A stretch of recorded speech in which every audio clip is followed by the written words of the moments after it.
कहते हैं इंसान अपने कर्मों से कभी बच नहीं सकता। जो हम आज करते हैं वही कल हमारे पास लौट कर आता है। लेकिन क्या आपने कभी सोचा है कि कुछ लोगों को बिना कारण दुख कहते हैं इंसान अपने कर्मों से कभी बच नहीं सकता। जो हम आज करते हैं वही कल हमारे पास लौट कर आता है। लेकिन क्या आपने कभी सोचा है कि कुछ लोगों को बिना कारण दुख क्यों मिलता है और कुछ लोग गलत करने के बाद भी खुश क्यों रहते हैं। आज की कहानी एक ऐसे लड़के की है जिसे अपने ही पिछले जन्मों का सच देखने का मौका मिला और उस सच ने उसकी पूरी जिंदगी बदल दी। एक शांत गांव था जिसका नाम शिवपुर था। वहां के लोग मानते थे कि इस गांव में किए गए कर्म सीधे भगवान तक पहुंचते हैं। उसी गांव में आरव नाम का एक लड़का रहता था। वह दिखने में साधारण था, लेकिन उसके मन में हमेशा एक सवाल चलता रहता था कि अगर भगवान सच में है तो हर किसी के साथ अलग अलग क्यों होता है। आरव थोड़ा गुस्सैल स्वभाव का था। उसे लगता था कि दुनिया में अच्छे लोग ही सबसे ज्यादा दुख पाते हैं। एक दिन उसने अपने पिता से पूछा कि अगर कोई अच्छा काम करे तो उसे दुख क्यों मिलता है। उसके पिता ने कहा कि हर चीज का हिसाब तुरंत नहीं मिलता।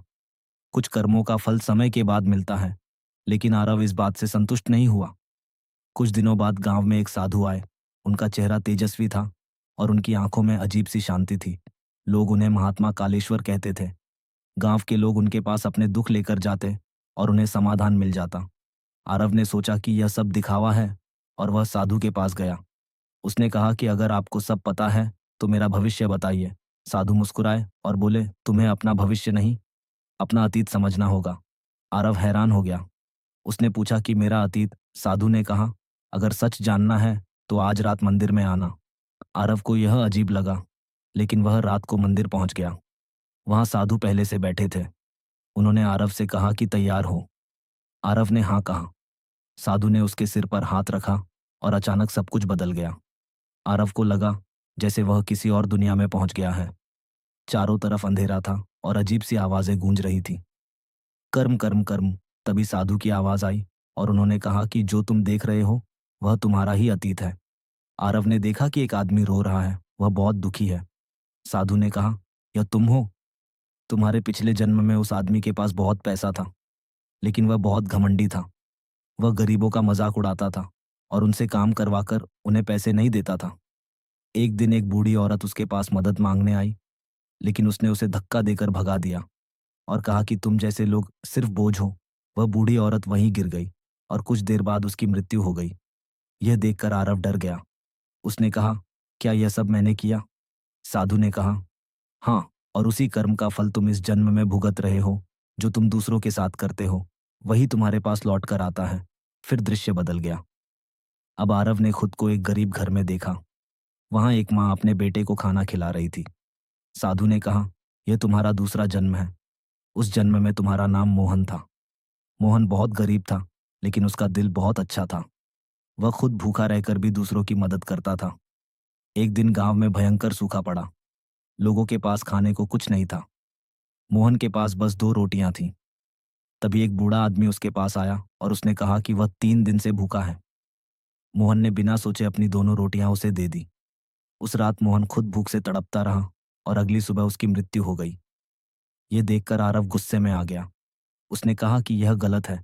इतना अच्छा इंसान और इतनी बुरी मौत। साधु ने कहा कि कर्म का फल हमेशा तुरंत नहीं मिलता। कभी कभी अच्छे कर्म अगले जन्म में फल देते हैं। फिर दृश्य बदला और आरव ने देखा कि एक अमीर और खुशहाल जीवन चल रहा है। साधु ने कहा, यह उसी मोहन का अगला जन्म है जहां उसे उसके अच्छे कर्मों का फल मिला। अब आरव को समझ आने लगा कि हर कर्म का हिसाब होता है, बस समय बदल जाता है। उसने पूछा कि अगर सब कुछ पहले से तय है तो इंसान क्या कर सकता है। साधु ने कहा कि 3 प्रकार के कर्म होते हैं, संचित कर्म, प्रारब्ध कर्म और क्रियामाण कर्म। साधु ने समझाया कि संचित कर्म पिछले जन्मों का जमा हुआ कर्म है। प्रारब्ध कर्म वह है जो इस जन्म में मिलना ही है, और क्रियामाण कर्म वह है जो तुम इस समय कर रहे हो, और यही तुम्हारा भविष्य बदल सकता है। फिर दृश्य एक बार फिर बदल गया। इस बार आरव ने खुद को एक राजा के रूप में देखा। उसका नाम वीरेंद्र था, लेकिन इस जन्म में वह बहुत क्रूर था। वह लोगों पर अत्याचार करता था और अपने अहंकार में डूबा हुआ था। एक दिन एक संत उसके दरबार में आए और उन्होंने कहा कि अन्याय छोड़ दो, लेकिन वीरेंद्र ने उनका मजाक उड़ाया और उन्हें जेल में डाल दिया। संत ने कहा कि अहंकार का अंत निश्चित है। कुछ समय बाद उसके राज्य में समस्याएं शुरू हो गई। बीमारी फैल गई। लोग उसके खिलाफ हो गए। उसका परिवार भी उसे छोड़ गया और अंत में वह अकेला मर गया। ये सब देखकर आरव डर गया और उसने कहा कि अब बस करो, मैं और नहीं देख सकता। तभी वह वापस मंदिर में आ गया। अंतिम भाग उसकी सांसें तेज थीं और वह बहुत घबराया हुआ था। उसने साधु से कहा कि उसने बहुत गलतियां की हैं। साधु ने कहा कि गलती करना गलत नहीं है, लेकिन उसे समझकर भी ना बदलना असली गलती है। साधु ने कहा कि हर जन्म एक मौका है अपनी आत्मा को बेहतर बनाने का और अपने कर्मों को सुधारने का। सुबह हुई और आरव बदल चुका था। उसने लोगों की मदद करना शुरू किया, अपने गुस्से को काबू किया और सच्चे दिल से अच्छे कर्म करने लगा। अब जब भी वह कोई काम करता तो एक बार जरूर सोचता कि इसका फल क्या होगा।